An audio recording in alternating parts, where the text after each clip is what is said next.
Hi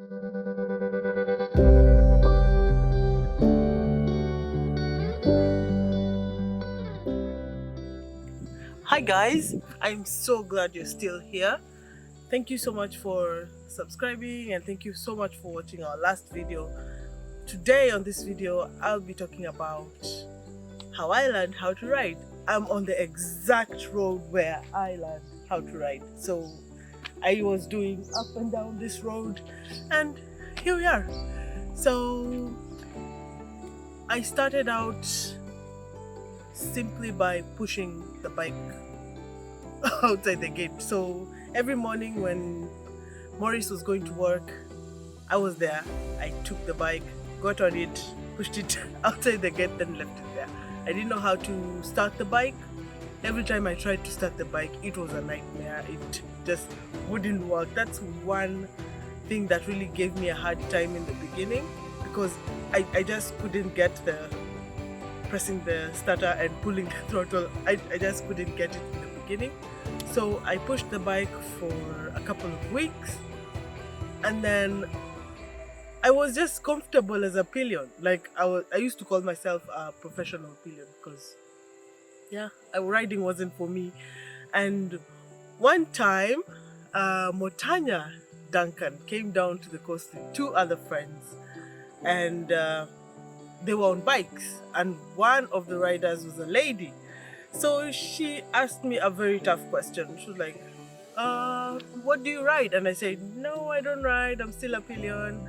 And she was like, why do you want to be a pillion, like when you could be on the motorcycle controlling it? And it really challenged me. I said, okay. Then the next day I woke him up very early in the morning and I said, I'm ready to do this, I want to do this, let's go and do this. So he brought me to this road. It's maybe like 10, not even 10 kilometers away from home, maybe 5 kilometers away from home. So we came to this road and I started pushing the bike down there. I had to switch on the bike and then learn how to push the bike and balance the throttle and the clutch so that the bike doesn't pull me away. So after doing a couple of those, I was ready to get on the bike. So I got on the bike and with the throttle and the clutch, I slowly, just gear one, nothing crazy, I slowly was walking with the bike while trying to balance the clutch and the throttle.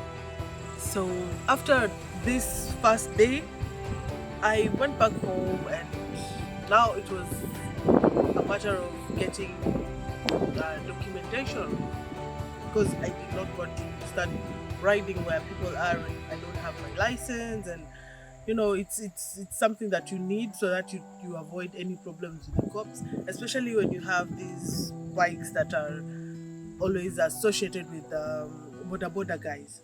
So I told Maurice I wouldn't be able to ride on the tarmac until I had my paperwork right. So after that, we had a trip to Taveta where I pillioned Maurice all the way to Taveta and back. And after that, I started slowly trying to get onto tarmac. That was a big challenge for me. And I'd like to thank Maurice so much, because he has been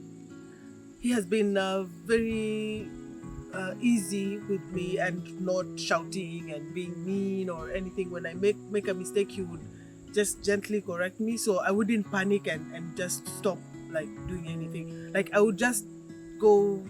He went with my pace, I can say. Like I was learning fast, but then I really needed that assurance and I needed that courage to be able to just be confident enough to control the bike and not feel like I was the one who was doing all the work and it's the bike doing the work. I just assist the bike to do its job. So it was something that I really was happy about.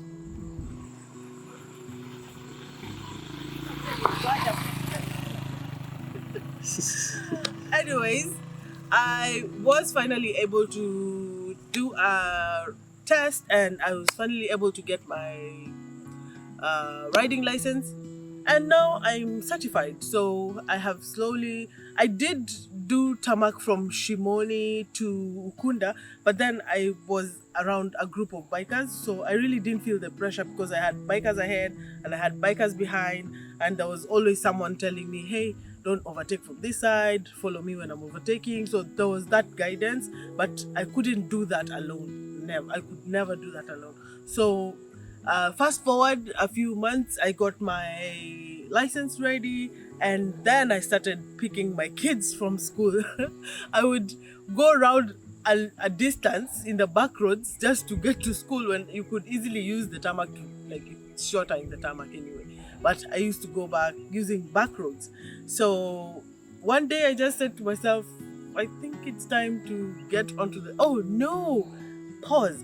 Morris got sick, and I felt so bad that I couldn't go buy him medicine because I couldn't ride on tarmac. And this just pushed me harder to learn how to ride on tarmac, because I had to look for someone else to pillion me to go look for medicine when I could easily get on the bike and go buy the medicine myself. It was a mess. So after he got sick, I said, okay, it's time for me to get the courage to ride on tarmac. And that is how I slowly started riding on tarmac. Nowadays, I can do deliveries for my cakes on the bike by myself. I can go shopping by myself. And I'm just happy that I can do these things. And I'm so happy I was riding all the way to Samburu and back. And it was an amazing experience. Right now, we can do randoms on 2 bikes. I don't have to pillion him, and I don't have to always get action from behind him. I'm now in the front seat of the action, and I love it. I love every minute of it. And I would like to encourage anyone out there who would like to get into biking. I'm a mom of 3, and I'm doing this. So kids can't be your excuse that I have kids and I can't do this. You can get into riding, and you can enjoy it as much as you can with that little time you have. You can use that time to enjoy this hobby. I call it a hobby, but it's something that has grown into a passion because I really, really, really love motorcycles now. So thanks guys for listening to my story, and I hope this inspires someone out there to join us in biking. And love you guys. Thanks for watching. Have a nice time.